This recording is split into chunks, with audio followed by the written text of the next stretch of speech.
Pocong Bayu di Lampung, tepatnya di wilayah Waibeluru, terdapat sebuah kampung kecil yang kini dijuluki orang sebagai Kampung Pocong Bayu. Letaknya jauh dari hiruk-pikuk kota. Untuk mencapainya kalian harus melewati jalan tanah sepanjang 3 kilometer yang melintasi perkebunan karet. Dahulu, kampung ini dihuni lebih dari 50 kepala keluarga yang menggantungkan hidup dari menyadap karet. Mereka hidup sederhana, bergantung pada genset sebagai satu-satunya sumber penerangan di malam hari. Namun, 3 minggu sebelum tragedi itu terjadi, genset utama kampung dicuri oleh seseorang. Dan sejak saat itu, setiap malam kampung ini tenggelam dalam kegelapan total.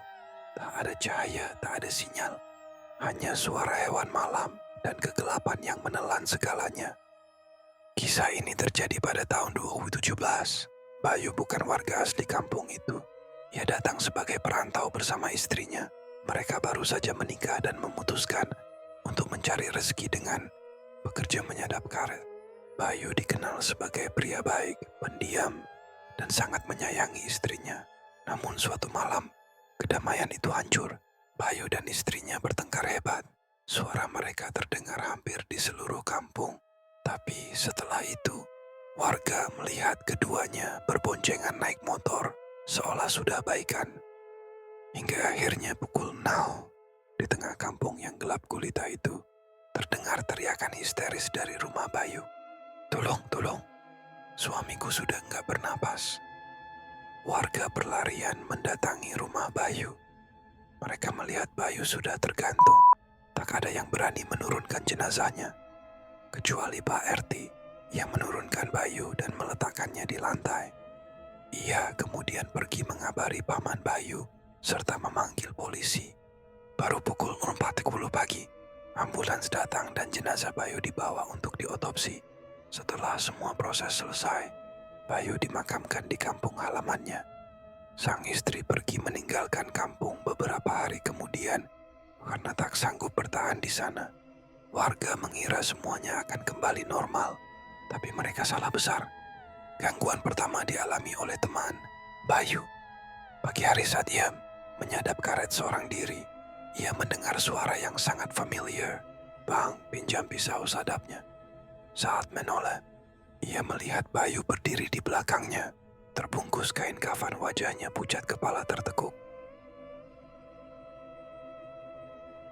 Ia lari ketakutan dan menceritakan semuanya pada warga, namun tak ada yang percaya. Malam-malam berikutnya, warga mulai mendengar ketukan di pintu dan jendela. Saat mereka mengintip, ada sosok pocong Bayu berdiri di sana, terbungkus kafan dan menatap kosong. Salah satu tetangga Bayu bahkan pernah melihatnya di dalam rumah. Ia lupa kalau Bayu sudah meninggal. "Bagde, pinjam pisau sadapnya." Tetangganya lalu memberikan pisau sadap itu. Namun ketika Bayu pergi, ia menembus tembok, bukan lewat pintu. Sejak malam itu, teror semakin menjadi-jadi. Hampir seluruh warga mengaku pernah didatangi sosok pocong Bayu. Warga sempat mendatangi rumah Bayu dan menuliskan lafaz Allahu Akbar di tembok-tembok rumah Bayu.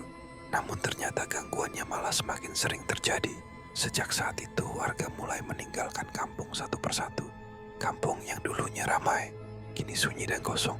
Hanya tersisa 3 kepala keluarga yang masih bertahan, karena mereka mengaku tidak pernah diganggu langsung oleh sosok pocong Bayu. Meski demikian, mereka kerap melihat pocong Bayu keluar masuk rumahnya yang telah lama kosong, seolah Bayu tak pernah benar-benar pergi. Tidak ada yang tahu apa yang membuatnya kembali, apa yang ia cari, atau siapa yang sedang ia tunggu. Tapi satu hal yang pasti, pocong Bayu masih berkeliaran dan rumah itu masih berdiri di sana